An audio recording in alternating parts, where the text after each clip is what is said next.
নমস্কার। আমরা আজকে আমাদের সনাতন ধর্মের এমন একজন নারীর কাছে আসছি। একটা হিন্দু ছেলে একটা হিন্দু মেয়েকে বিয়ের প্রতিশ্রুতিতে কিভাবে ঠকায়।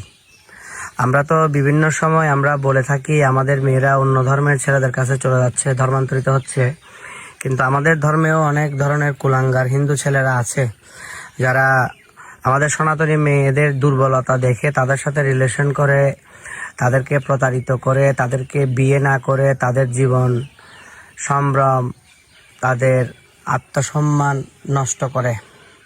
এরকম অনেকেই প্রতারিত হয়ে সনাতন ধর্মের উপর ঘৃণা, সনাতন ধর্মের উপর ঘৃণা পেয়ে তারা বিপদগামী হয়। এমন একজন ভিকটিমের কাছে আসছি। তো সে খুব স্বল্প ভাষায় বলবে সে কিভাবে তার জীবনের একটা ছেলে কিভাবে তাকে প্রতারিত করেছে এবং তার ডকুমেন্টসগুলো দিবে। বলেন, কি হয়েছে আপনার সাথে? তার সাথে পরিচয় হয়েছে 2021 সাল থেকে। আমি আপনার নামটা বলতেছি না, কারণ সঙ্গত কারণে নামটা বলছি না। সম্পর্কটা কিভাবে হয়েছে এগুলো একটু বলবেন খুব সংক্ষেপে। সম্পর্কটা হয়েছিল ফেসবুকে। ও তখন দুবাই প্রবাসী। নাম কি ওর? ঝুলন দত্ত। ওর বাসা কোথায়? মগদাই। এটা কোন জায়গা? এটা হচ্ছে রাউজান। আচ্ছা, বিজয় সরকারের বাড়ি। আচ্ছা, কি করছে? এই প্রথমে বিদেশ থেকে আসার পর থেকে সবসময় শুধু ধার দেনা লেগে থাকতো, টাকা দাও টাকা দাও। আমি নিজে টিউশনের টাকা দিলাম, মায়ের স্বর্ণ বিক্রি করে টাকা দিলাম, 2-3 বার করে লোন নিয়ে টাকা দিলাম। এরপরে শুধু টাকা দাও টাকা দাও। টাকা নিয়ে একালীনও সে আমার কাছ থেকে টাকা নিয়ে সে অন্য একটা মেয়েকে বিয়ে করে ফেলছে। বিয়ের পরেও সে আমার কাছ থেকে শুধু টাকায় চায়। আর এই ঘটনা জানার পর থেকে আমি যখন ওকে সেটা জিজ্ঞেস করতে গেছি, বউ নিয়ে পালাই গেছে। তারপরে এসে এখন আমাকে বিভিন্ন ধরনের হুমকি ধামকি দিচ্ছে। ও রিলেশন কতদিনের ছিল? 5 বছর। তো ও যে 5 বছরের মধ্যে কি আপনার সাথে কি শারীরিক সম্পর্ক করছে বিয়ের প্রতিশ্রুতিতে? অনেকবার করছে এগুলো। বিয়ে করবে বলে? হ্যাঁ, বিয়ে করবে বলে। তো বিয়ে করবে বলে এখানে ওর সাথে আর কেউ জড়িত ছিল? ওর বন্ধুর বাসায় নিয়ে করতো এগুলো। তো কি পরিচয় দিয়ে যেত? ও বইয়ের পরিচয় দিয়ে নিয়ে যায়। তো ও নিজের হাতে আমাকে শাঁখা সিঁদুর কিনে দিছিল, কিন্তু বিয়ে করে নাই। এগুলো পরাইয়েরা আমাকে বন্ধুর বাসায় নিয়ে যাইতো যাতে আশেপাশের লোকজন কিছু না ভাবে। তো ও একবার প্রতারণা, ও বারবার ওকে টাকা দেওয়ার কারণ কি আপনার? যে ছেলে একটা মেয়ে থেকে একবার টাকা নেয়, 2বার টাকা নেয়, বারবার নিলে তো সেই মেয়ের তো বোঝা উচিত যে এই ছেলেটা ফ্রড এবং ভণ্ড। না, এর তো আমাকে দেখাইতো যে বিভিন্ন ধার দেনা আছে। ও দেখাইতো আমাকে সবসময় এগুলো, কান্নাকাটি করতো। তখন বেশি ভালোবেসে ফেলছিলাম, তো হয়তো সেটা নিজেকে মানতে পারি না যে নিজের ইনকামের টাকা হলেও দিয়ে ফেলি। সেখানে সেরকম করতে করতে গিয়ে ঘরের সবগুলো দেয়া হয়ে গেছে। আপনি একটা কাজ করেন তো, ওর সাথে আপনার যে সম্পর্ক ছিল সেগুলোর কিছু ছবি দেখান, আপনার ছবিটার উপরে আঙ্গুল দিয়ে রাখবেন এরকম। এটা হচ্ছে সেই ছেলেটা না? হ্যাঁ হ্যাঁ হ্যাঁ, এটাই সেই ছেলেটা। এই মেয়েটা আপনি তাহলে? হ্যাঁ, আমি। দেখি, এই ছেলেটা? হ্যাঁ, ছেলেটা। ও যে আরেকজন মেয়েকে বিয়ে করছিল, এটা এই ছেলেটার, এটা ওই ছেলেটা না? হ্যাঁ, ঝুলন দত্ত। সবার ফুট ভণ্ড না দেখি। ভাই তোরা কেমনে পারস? একজনের সাথে প্রেম করবি, আরেকজনের বিয়ে করবি, টাকা নিত দে। টাকার জন্য অনুনয় বিনয়। শনিবারের পর করে দিন হয়েছিলাম এই যে পূজা আর গো লাইতে দিন হতো রাখে হারাল মারে তুমি খুঁজে রাখে চিন্তা হতো পূজা শেষে ওখানে মানে তারা কেউ দিত না, পূজা করতে হারা আছে তো তা হারিয়ে হলে দাম বুঝি আছে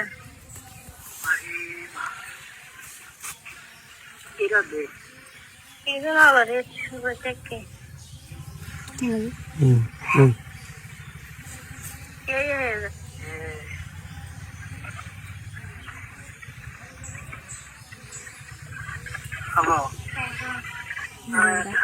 আবার ফোয়া বোর্ডা কি ডাকিয়ে নে টিয়া না তাই জন্য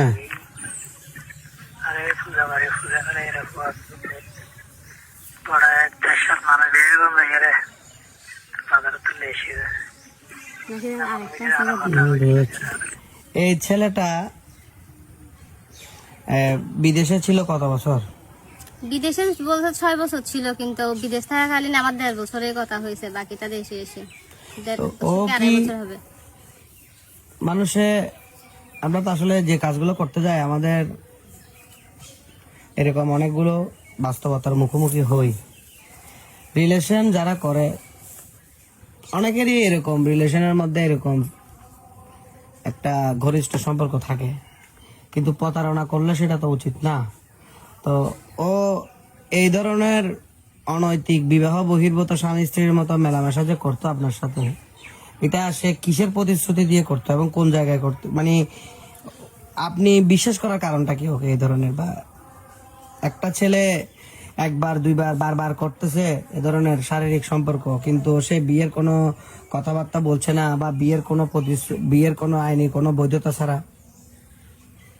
সে আমাকে বিশ্বাস জোগায় ফেলছিল তার পারিবারিক বিভিন্ন সমস্যা দেখিয়ে, যে আমার এদিকে সমস্যা, এখন আমি বিয়ে করে ফেললে আমি সমাজে কিভাবে মুখ দেখাবো। আচ্ছা, আরেকটা বিষয়, মানুষের রিলেশন করলে যদি তাকে বিয়ে করার চিন্তা থাকে, সে ওই মেয়েকে তার পরিবারের সকলের সাথে যোগাযোগ করায় দিবে, বোনের সাথে যোগাযোগ করাবে, ভাইয়ের সাথে যোগাযোগ করাবে, ঘরে নিয়ে যাবে, পরিচয় করিয়ে দিবে। আপনার সাথে কি এরকম কিছু ঘটছে? আমার সাথে সেরকম কিছু ঘটে নাই। ও বিদেশ থাকাকালীন যখন ওদের ঘরে একবার 15,000 টাকার খুব দরকার ছিল, তো সে আমাকে বললো যে আমি বেতন পাই নাই, পাইলে তোমাকে দিয়ে দিব, একটু কোনো রকম ব্যবস্থা করে দাও।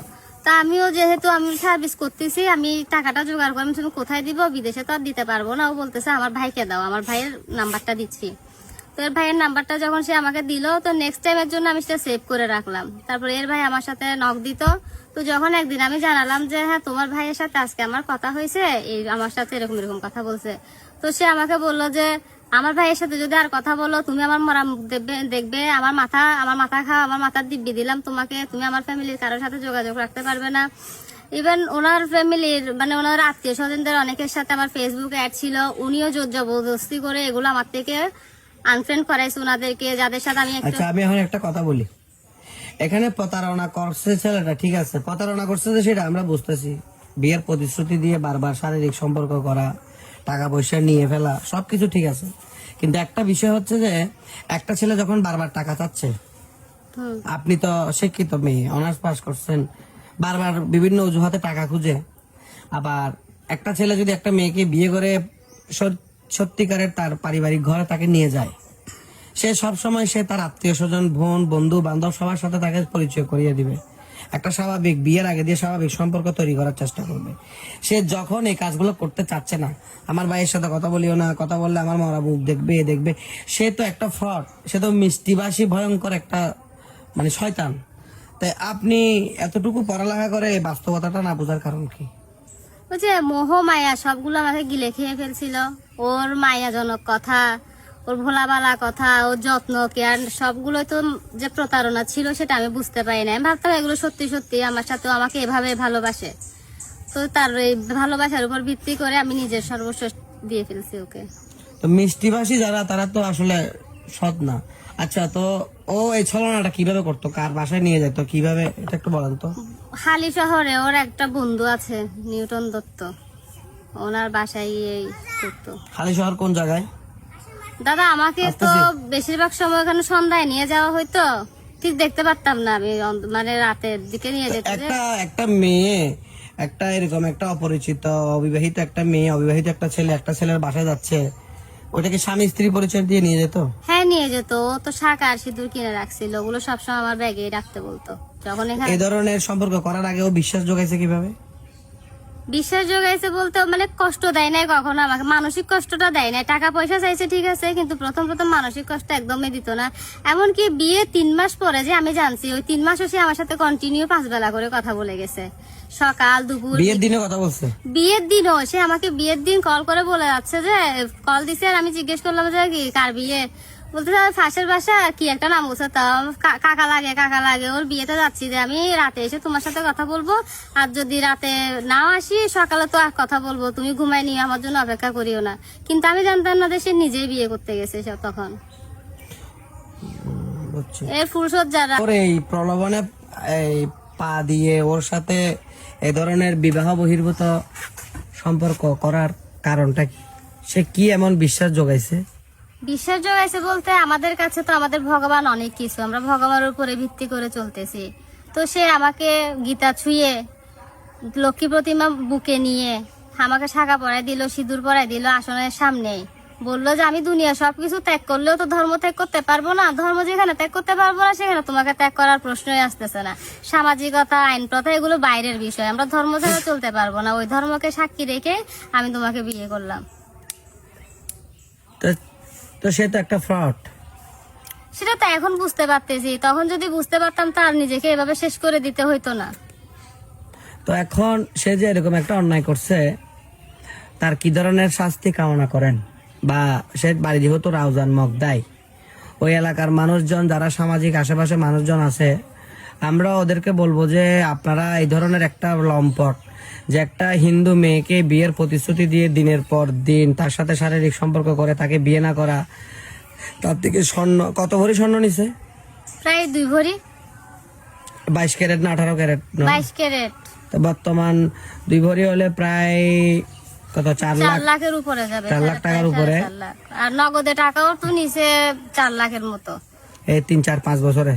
হ্যাঁ, 25,000, 35,000। তারপরে এদিরও লোন নিয়ে আমি ওকে 80,000 টাকা দিচ্ছি। আপনি মাসে ইনকাম করেন কত? আমার মান্থলি ইনকাম তো প্রায় 25,000 টাকা। আচ্ছা।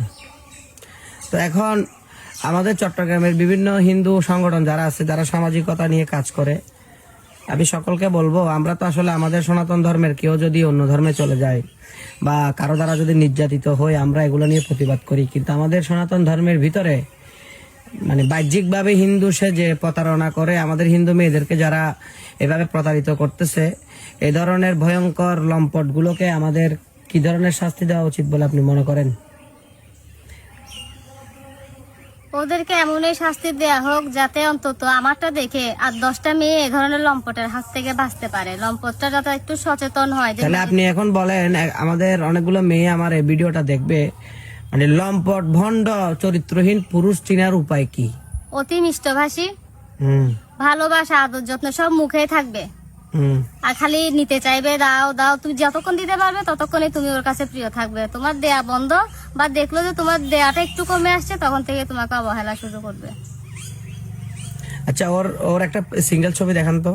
আমি এই মেয়েটির আজকে স্টেটমেন্ট নিলাম, সবাইকে বলবো এই ধরনের সারা বাংলাদেশে অসংখ্য আমাদের সনাতনীদের ভিতরে কিছু লম্পট আছে। তো আমরা যে একটা আদর্শিক লড়াই করতেছি আমাদের জাতিসত্তা, আমাদের নারী সমাজকে টিকিয়ে রাখার জন্য, তো আমাদের ভিতরে যদি এই ধরনের লম্পট যদি থাকে, এদের দ্বারা যদি হিন্দু মেয়েরা যদি প্রতারিত হয়, এরা কিন্তু প্রতারিত হয়ে নিজের সমাজ ধর্মের প্রতি মানে বিতৃষ্ণা হেতু তারা কিন্তু বিপদগামী হতে পারে। তো এই ধরনের মেয়েরা বা এই ধরনের প্রতারিত মেয়ে যেখানে থাকবে, আমি সকলকে বলবো আপনারা নির্দ্বিধায় তাদের পক্ষে দাঁড়াবেন এবং এইসব লম্পটকে আপনারা শাস্তি দেওয়ার জন্য আপনারা সচেষ্ট থাকবেন। এদের প্রতি কোনো ধরনের সিম্প্যাথি, এদের পরিবার পরিজন, এদেরকে সামাজিকভাবে বয়কট করা আমাদের অতীব জরুরি। আমি রাউজানের মগদায়, ওদের ঠিকানাটা আবার বলেন তো।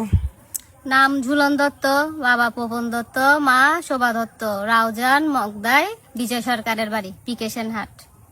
আচ্ছা, ঠিক আছে।